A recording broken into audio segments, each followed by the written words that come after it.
Her voice cracked through the phone like a splinter under my fingernail. "Daddy, I ran away!" The car was already moving before the words landed. My foot on the accelerator, breath shallow, knuckles white. Something happened. No GPS needed. I knew where she'd go. My mother's house. Safe, familiar, untouched by her mother's rage.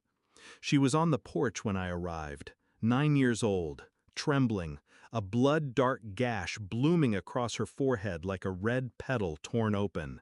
I knelt. "Angel, who did this?" She didn't cry, not yet. She leaned in, whispered, "It was Mommy." Then she added, quieter still, "She said you'd leave me if I told." I almost did. Not leave her, lose control. But I didn't. I told her I loved her, held her hand.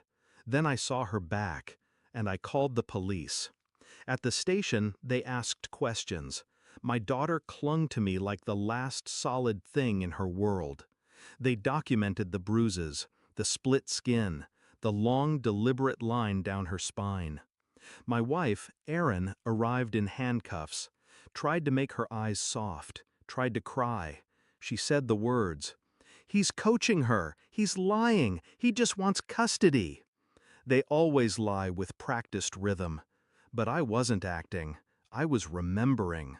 The silence in the house when I'd come home early from work, the shifty way our daughter would flinch when Erin walked too quickly, how bedtime had started to mean fear, and I'd ignored it, rationalized it, until it bled down her back. They let Erin out on bail, of course they did. The system moves slow. But I didn't. I went through everything. School records, doctor visits, notes she drew and tucked under her bed. All the pieces I'd been too distracted to see clearly. I started logging phone calls, tracked her emails, her credit card history, spa treatments the day after unexplained fevers, personal trainers paid in cash. And then, something deeper. Video footage. A neighbor's camera caught Erin dragging our daughter inside by the wrist, screaming, not loud enough to alert anyone, but visible, frame by frame. And a voice memo, buried on my daughter's old tablet. She'd recorded it. The yelling, the threats, the slap. It lasted 17 seconds. It lasted forever in my head. The court date arrived. She walked in with a lawyer who looked expensive and confident. She still wore white, still tried to cry, still said the words. This is about revenge. So I said nothing. I just played the tape. I watched the jury flinch, watched her pale, watched our daughter lower her head, ashamed of surviving something she couldn't understand.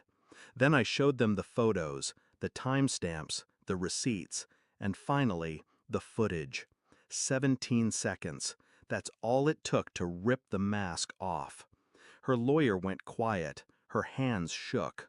She looked at me then, but I wasn't hers anymore. Outside the courtroom, she waited, said she wanted a word. The officer stood nearby. I nodded. She leaned in, her voice low, venom still clinging to the edges. "You think you've won?" I said nothing. "She's mine. You can't change that." I reached into my pocket, pulled out a folded page. Her mother's psych eval, dated a week ago. Unfit, narcissistic tendencies, danger to child. Signed by 3 independent specialists. I held it up, let her read it, then dropped it to the floor. She's mine now. I turned and walked away. I didn't look back, because I already knew she was breaking, and I wouldn't help her gather the pieces.